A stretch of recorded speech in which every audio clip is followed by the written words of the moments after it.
Welcome dear student. तो अब हम लोग स्टार्ट करते हैं वनडे वन चैप्टर की सीरीज में। Next chapter reproductive health. तो रिप्रोडक्टिव हेल्थ से कैसे एमसीक्यू आते हैं? जो सबसे ज़्यादा एमसीक्यू रिप्रोडक्टिव हेल्थ के पूछे जाते हैं वो बेसिकली आर्ट मेथड पे पूछे जाते हैं। आर्ट मतलब असिस्टेड रिप्रोडक्टिव टेक्नोलॉजी। ये उन कपल्स के लिए यूज होता है जो इनफर्टिलिटी के शिकार होते हैं, तो उनकी इनफर्टिलिटी को दूर करने के लिए ART मेथड यूज होता है, असिस्टेड रिप्रोडक्टिव टेक्नोलॉजी। तो पहला इसमें क्वेश्चन आता है कि एनसीईआरटी में समरी में एक जगह पे दिया हुआ है कि इनफर्टिलिटी का एग्जैक्टली मतलब आप किस चीज़ को इनफर्टिलिटी डिफाइन करेंगे। तो वो इनफर्टिलिटी का मतलब दिया हुआ है कि वो कपल जो अनप्रोटेक्टेड क्वाइटस करें और उसके बाद भी 2 इयर्स तक उनको प्रेगनेंसी कॉन्सीव ना हो, तो वो होता है इनफर्टिलिटी। अब उसको दूर करने के लिए वेरियस आर्ट मेथड यूज़ होते हैं। उन आर्ट मेथड्स में इस तरीके के नाम होते हैं, जैसे पहला होता है IVF-ET, दूसरा होता है GIFT, तीसरा ICSI एंड फोर्थ AI। तो पहले IVF-ET पर क्या क्वेश्चन बनते हैं? इन विट्रो फर्टिलाइजेशन, जिसे कॉमनली टेस्ट ट्यूब बेबी कहते हैं, और इसमें स्पर्म एंड ओवम का फ्यूजन लेबोरेटरी में सिमिलर कंडीशन ऑफ ह्यूमन के कंसीडरेशन में कराया जाता है, और जब जायगोट का फॉर्मेशन हो जाता है तो उस जायगोट को एम्ब्रियो ट्रांसफ़र टेक्नोलॉजी के द्वारा फीमेल बॉडी में ट्रांसफ़र किया जाता है। और इस एम्ब्रियो ट्रांसफ़र में भी 2 टर्म्स आते हैं।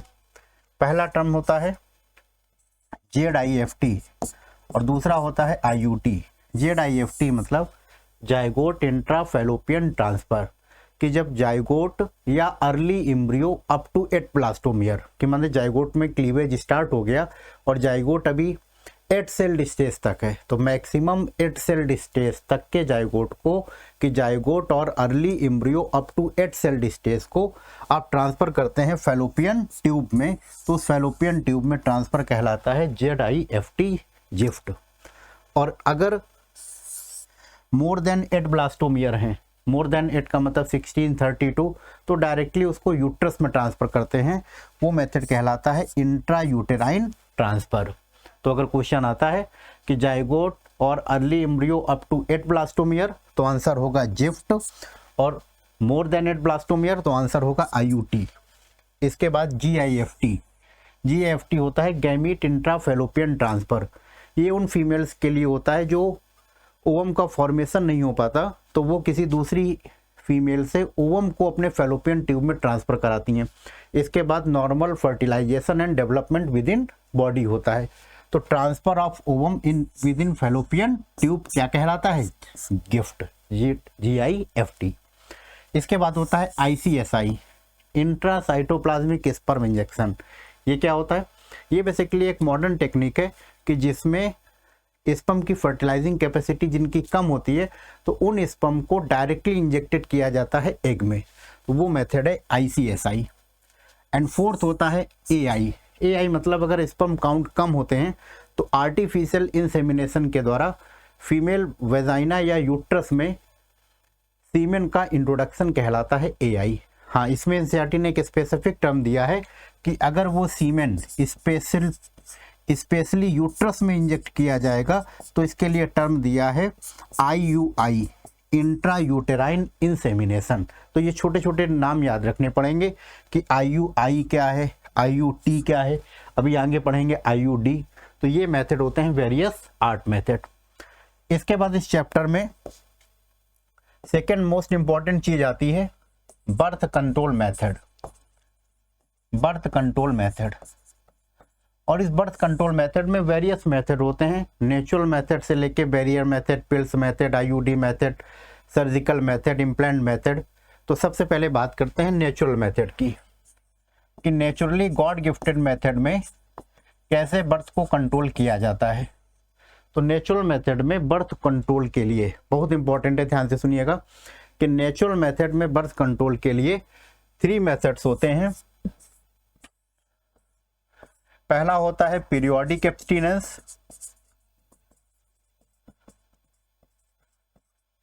दूसरा होता है विड्रॉ ऑफ पेनिस या इसी को क्वाइटस इंटरेप्टस बोलते हैं, और थर्ड होता है लैक्टेशनल एमनोरोहिया। तो सबसे पहले देखा जाए पीरियोडिक एब्स्टिनेंस क्या है।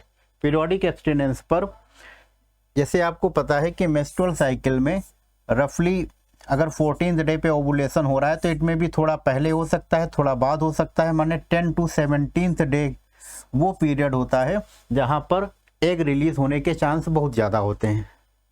तो अगर उस टाइम पीरियड के दौरान क्वाइटस होता है तो ज़्यादा चांसेस होते हैं कि प्रेगनेंसी कॉन्सीव हो। तो इस पीरियड में कपल अवॉइड करते हैं इंटरकोर्स को, और ये पीरियड जो होता है 10 के पहले और 17 के बाद ये सेफ पीरियड कहलाता है, और ये पीरियड रिस्क पीरियड कहलाता है। तो यही मतलब होता है पीरियोडिक एब्स्टिनेंस का कि couple could avoid coitus between 10 to 17th days of menstrual cycle where ovulation could be expected.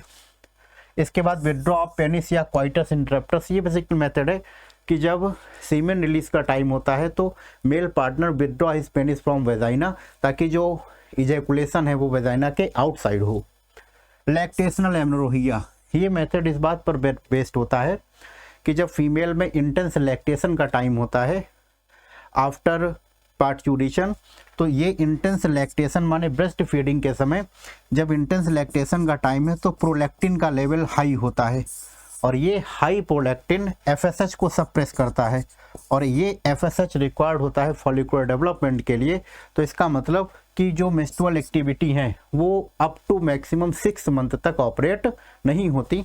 तो ये मेथड्स आते हैं नेचुरल मेथड्स के अंतर्गत। फिर दूसरा आता है बैरियर मेथड। बैरियर मेथड में जैसे सबसे पहले आ जाता है कंडोम्स, दोनों मेल और फीमेल के लिए यूज होते हैं।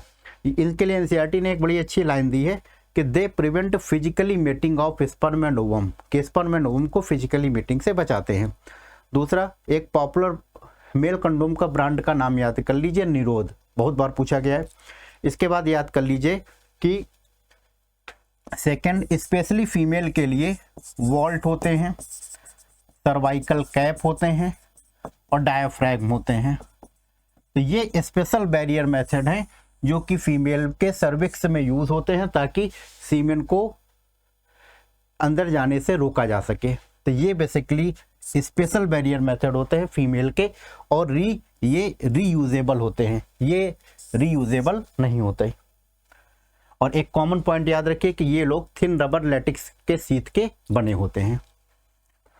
इसके बाद आईयूडी मेथड, नाम से पता चल रहा है कि IUD method intrauterine device, intrauterine मतलब यूट्रस पे जो डिवाइस इम्प्लांट होगी स्पेशली इस नर्सेस या डॉक्टर्स के द्वारा, तो वो इन आईयूडी पर किस तरह के एमसीक्यू बनते हैं। सबसे पहले तो ये इंडिया में सबसे ज़्यादा यूज होने वाला मेथड है, most widely accepted method of contraception in India.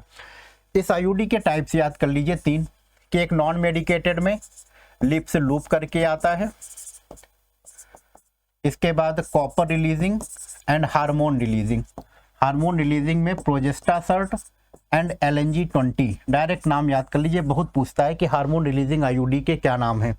और कॉपर रिलीजिंग आईयूडी के नाम याद कर लीजिए, copper T, copper 7, Multiload 375, Multiload 375, direct याद कर लीजिए, बहुत बार पूछा गया है।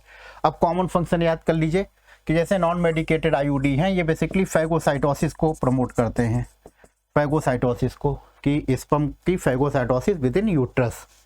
इसके बाद copper releasing IUD fertilizing capacity और स्पर्म की मोटिलिटी को कम करते हैं।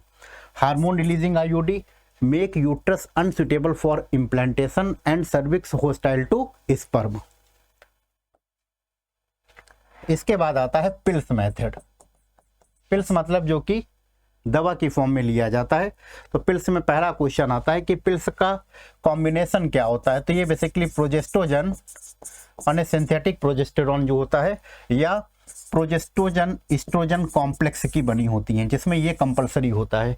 और फंक्शन ऑफ पिल्स में 3 फंक्शन एकदम याद कर लीजिए। सबसे पहला फंक्शन, पिल्स क्या करते हैं, ओवुलेशन को रोकते हैं, इनहिबिट ओवुलेशन। तो दूसरा, make uterus unsuitable for implantation, कि यूट्रस को अनसुटेबल करेंगे इम्प्लांटेशन के लिए। और तीसरा, alter the quality of cervical mucus, direct NCERT की लाइन याद कर लीजिए। इसके बाद एक पिल से स्पेसिफिक सहेली के बारे में 2 क्वेश्चन, कि सहेली 1 से वीक पिल है इसे प्रिपेयर किया है CDRI लखनऊ ने, central drug research institute Lucknow ने। इसके बाद सहेली में कोई भी स्टीरॉइड नहीं है, ये एक नॉन स्टीरॉइडल है। नेक्स्ट आता है इम्प्लांट। इम्प्लांट या इंजेक्शन के रूप में। इम्प्लांट या इंजेक्शन का जो कंपोजिशन होता है, ये कंपोजिशन सिमिलर टू पिल्स होता है, बस इसको स्किन के अंदर इम्प्लांट करके या फिर इंजेक्शन की फॉर्म में लिया जाता है जिनको टैबलेट खाने में दिक्कत होती है। तो अब क्या होता है कि इनका फंक्शन सिमिलर टू पिल्स होता है, फंक्शन सिमिलर टू पिल्स होता है। इसके बाद आता है सर्जिकल मेथड। सर्जिकल मेथड में क्या है? सर्जिकल मेथड में मेल एंड फीमेल के जो स्टेरिलाइजेशन मेथड होता है, कि मेल का सर्जिकल मेथड कहलाता है वैसेक्टमी और फीमेल का कहलाता है ट्यूबेक्टमी। ट्यूबेक्टमी। अब क्या होता है कि मेल के वास डिफरेंस को कट करके टाइड अप किया जाता है, और अगर वास डिफरेंस को कट करके आप टाइड अप करेंगे तो डेफिनेटली जो स्पर्म का पाथवे होता है वो स्पर्म वास डिफरेंस से ही ट्रेवल करके आता है, तो इसका मतलब उस पर्सन के सीमेन में स्पर्म अब नहीं प्रेजेंट होंगे। फीमेल वाले में ट्यूबेक्टमी, फैलोपियन ट्यूब का लाइगेशन किया जाता है, और अगर फैलोपियन ट्यूब का लाइगेशन किया गया तो इसका मतलब ओवम तो रिलीज होगा, लेकिन ओवम और स्पर्म का मीटिंग नहीं हो पाएगा, स्पर्म आके ओवम तक नहीं पहुंच पाएगा। तो ये होते हैं मेल और फीमेल के सर्जिकल मेथड। नेक्स्ट इस चैप्टर में इंपॉर्टेंट आता है STD, इसी को VD बोलते हैं, RTI बोलते हैं। तो पहला पॉइंट हुआ STD का sexually transmitted disease, reproductive tract infection and venereal disease. अब इसमें NCERT में कितना पूछता है कि जो डिजीज इंटरकोर्स के थ्रू स्प्रेड होती हैं वो कहलाती हैं STD। अब इस STD में कुछ नाम दिए हुए हैं, कि जैसे STD में बैक्टीरियल डिजीज में कुछ नाम दिए हुए हैं कि सिफिलिस है, सिफिलिस के अलावा क्लेमाइडियासिस है, प्रोटोजोवन डिजीज दिया हुआ है, ट्राइकोमोनियासिस,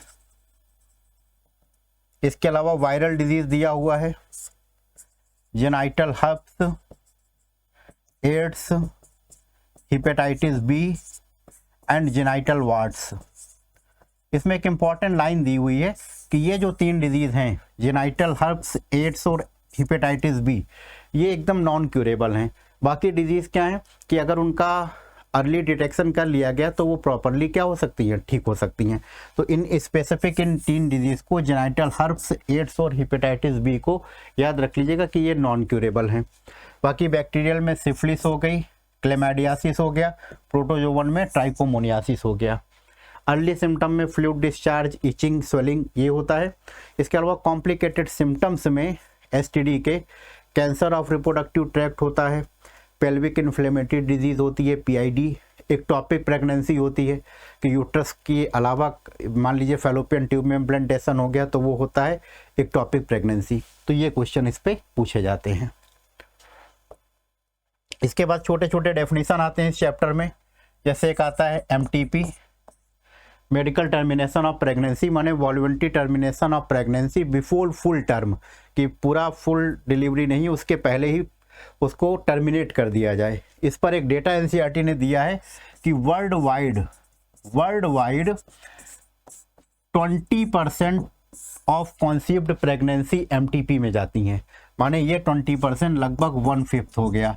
तो कई बार न्यूमेरिकल लगाने में भी ऐसे क्वेश्चन आ सकते हैं कि अगर वर्ल्ड वाइड एक साल में इतनी प्रेगनेंसी हुई तो कितना % चांस है कि वो प्रेगनेंसी टर्मिनेट हुई हो, तो वो डेटा 20% या 1/5 याद रखिएगा।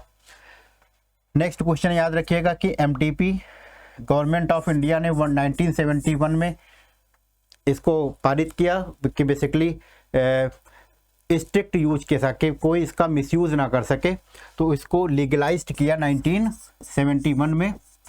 और ये MTP पे अगला सवाल कि रिलेटिवली सेफ होता है अप टू 3 मंथ्स, माने 12 वीक तक रिलेटिवली सेफ होता है। तो ये क्वेश्चन भी पूछा जाता है।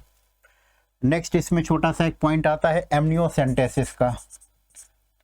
एमनियोसेंटेसिस क्या होता है कि जो एमनियोटिक फ्लूइड होता है उसमें जो फीटल सेल होती है उन फीटल सेल का क्रोमोसोमल एनालिसिस किया जाता है, ताकि उस फीटस में अगर कोई जेनेटिक एबनॉर्मेलिटी है, कि जैसे मान लीजिए कि उस फीटस में 46 की जगह 47 क्रोमोसोम है, कि पता चला फीटस सफ़र कर रहा है डाउन सिंड्रोम का, या नंबर कम है 45 क्रोमोसोम है, फीटल सफ़र कर रहा है टर्नर सिंड्रोम का, तो ऐसे प्रेगनेंसी को क्या किया जाता है, एमटीपी के थ्रू टर्मिनेट कर दिया जाता है। तो ये इस चैप्टर का सबसे इम्पॉर्टेंट पॉइंट है। इसके बाद इस चैप्टर में मोस्ट एमसीक्यू इस जगह से बनेंगे। नेक्स्ट हम लोग मिलेंगे प्रिंसिपल ऑफ इनहेरिटेंस पे, जो कि मेंडेलियन जेनेटिक्स के नाम से जाना जाता है। Thank you dear.